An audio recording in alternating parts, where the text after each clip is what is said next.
what happens here is there are two lines that have been crossed. On the one hand, as a husband, your responsibility is to your wife. You took her from her family. You took her from the protection of her parents. She had a wali, she had a father. And his job was to make sure she stays happy, safe, she's not insulted or humiliated, she's protected from all forms of abuse, physical, emotional, spiritual, all kinds of abuse. That was the father's role. And when you signed that nikah, and when you said you agree, then all of those roles were shifted over to you. You're supposed to be as protective of her, even more so, actually, than her father was. Because your relationship with her actually even goes further. She's even the mother of your children. There's more here. And so you were supposed to be a shield around her. At the same time, you are also a son. A son to your mother, a son to your father. And this religion teaches us that we cannot even say "uff" to our parents. You can't raise your voice to your parents at all. Now you are being pulled in two different directions. You have these enormous obligations to your spouse. Mithaqan ghalidha, the Quran calls it. A heavy contract, a heavy agreement. It's not a light thing, marriage. And on the other hand, you have this enormous responsibility to your parents.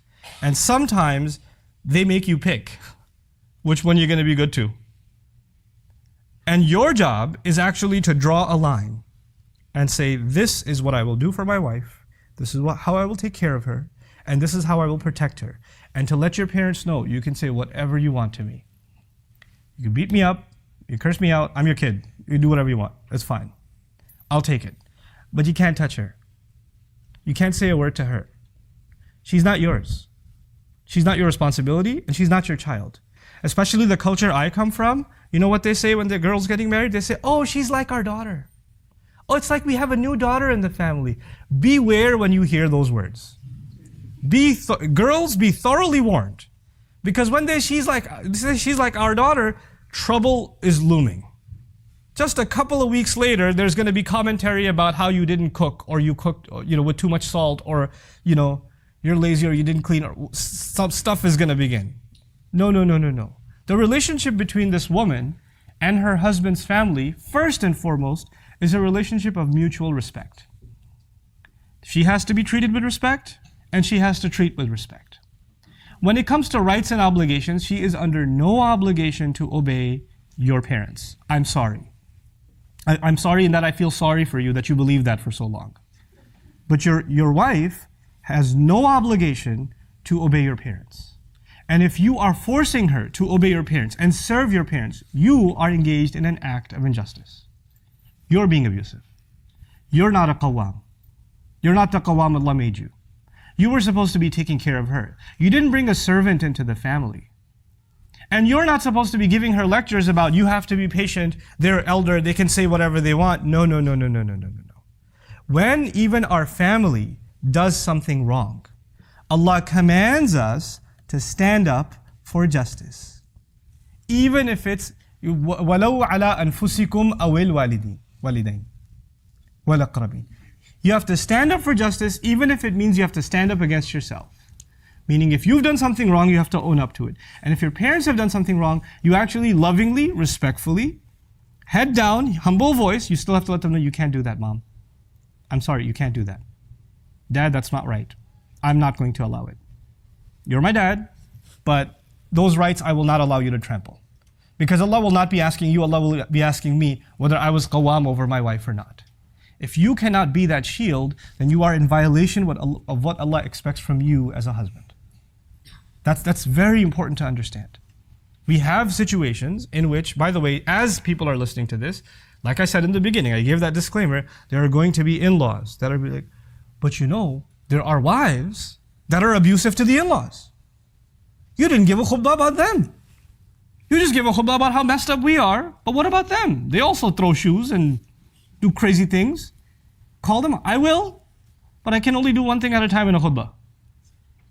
One at a time. It's coming. But right now we have to deal with one problem. And by the way, one evil doesn't justify the other evil. And one evil, well, they do it too, is not a deflection or not a justification that you get away with the other wrong that's happening. And you and I have to take stock in your own families. What's happening? Is this kind of wrong happening? Because if it is, then Allah will ask. The Rasul ﷺ says, خَيْرُكُمْ خَيْرُكُمْ لِأَهْلِهِ. The best of you are the ones that are best to their families. This last bit that I wanted to share with you, please take note of it. There are three kinds of abuse that I want to highlight. Three kinds of abuse. The first of them is the worst of them, or you think it's the worst of them, is physical abuse. That is absolutely out of the question. Rasulullah sallallahu alaihi wasallam outright, لا تضربوا إماء Allah, do not hit the female slaves of Allah. Outright, do not hit the female slaves of Allah. Now Allah's Messenger could have said, لا تضربوا النساء, don't hit women. Right? Don't hit women. Because the female slaves of Allah are women. But the power of those words is that, you know, when you call them female slaves of women, female slaves of Allah, then their relationship fundamentally, who owns them? Allah does. And when you mess with someone else's property, like if you destroy my car, you haven't offended my car. Who have you offended? You offended me. If you came after my child, you haven't just insulted my child or abused my child, you've abused who? Me. I will come after you. You understand? If they are Allah's property and you hit them, who is coming after you? Allah. لا تضربوا إماء Allah. Watch it. They belong to Allah. That's what the Messenger says, sallallahu alaihi wasallam. So physical abuse is absolutely out of the question. It is out of the question. And anybody who would like to argue otherwise, I'll stick around after Jummah. I can talk to you about it. The second kind of abuse is emotional. And emotional abuse could be verbal. It could be when the husband is not around, the in-laws come along and say, by the way, you're just here for a little bit. We can get rid of you whenever we want. That's my son. And when the husband's home, then how are you? You're so sweet. You're so kind. And this girl's going crazy like, when he's not around, they turn into the devil. And when he's around, they turn into an angel. So when I try to tell my husband that they're crazy, he says, what are you talking about? They're so nice. You're crazy. And this is a kind of emotional abuse. A husband and wife have to have a trusting relationship. They have to. If you don't have trust, you have nothing. There's nothing there. This is not a blood relationship. Marriage is a contract, which means you agreed to share a life together. And that requires the utmost amount of trust. If you can't even trust what she's saying to you, if you think that she's lying to you all the time, then what makes this marriage a marriage is not there. It's not there. For you to say, oh, I can't believe that, I can't believe that. If you can't believe it, then I don't know if you're in the right marriage. There's something fundamentally wrong. Something far deeper than just abuse. There's not even a trust left inside the marriage. Emotional abuse is sometimes verbal, and sometimes it's not even verbal. Sometimes it's the way you're looked at. Sometimes it's the way people sit around you. She comes into the room, they get up and walk away. They don't even turn their face this way. They change the tone of their voice. Sometimes even the way in which you say, wa alaikum assalam. She says, assalamu alaikum. Mother-in-law says, wa alaikum assalam. Or she doesn't say anything at all. That's a pretty abusive statement, to not say anything at all. And then she can turn around and say, maine kya kaha? What did I say? I didn't say anything. That's emotional abuse. And it's unacceptable. The last of the abuses, though, is the scariest one to me. And that's spiritual abuse. When the wrong is done, and then the religion is quoted. Allah says you have to be good to parents.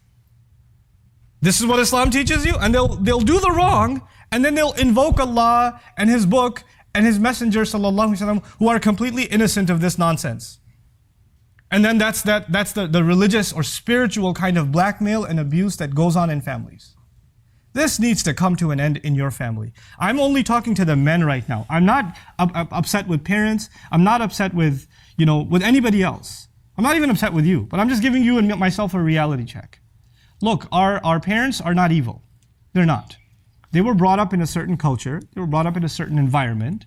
They have certain norms that they've come to become used to. And some of those things are not right, but they don't realize that. They just do what they think in their mind is right.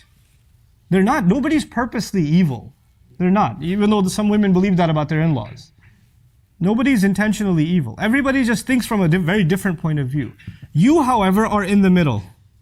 You're in the middle of two worlds that are pulling at you. And you're going to have to just You're going to have to be the voice of reason and justice. And you know what that means? Sometimes you're going to have to take the side of your parents. And sometimes you're going to have to take the side of your wife. Because nobody's always right. And sometimes you will make a mistake too, and then you'll have to admit that you made a mistake. That's going to happen too. Which means the role that you are in, this middle role that you're in, is a very difficult one, and it's a role in which you will constantly be the object of criticism. Somebody will criticize you all the time. Because whatever decision you make upsets someone. Somebody will, congratulations on being a man. That's what it comes with. That's the role you have to play. الرجال قوامون على النساء. Congratulations. That's the role Allah has given us. If you don't understand that, you feel like this ayah is about this absolute authority Allah has given us, and we get to do whatever we want with the women under our authority. The word qiyam has nothing to do with authority, first of all. It has to do, like I said, with being active and making sure that you constantly check yourself and make sure that the relationship remains healthy, is commitment, is constancy. From it comes the word istiqama, which means fairness, even al-adl. One of the meanings of istiqama is adl.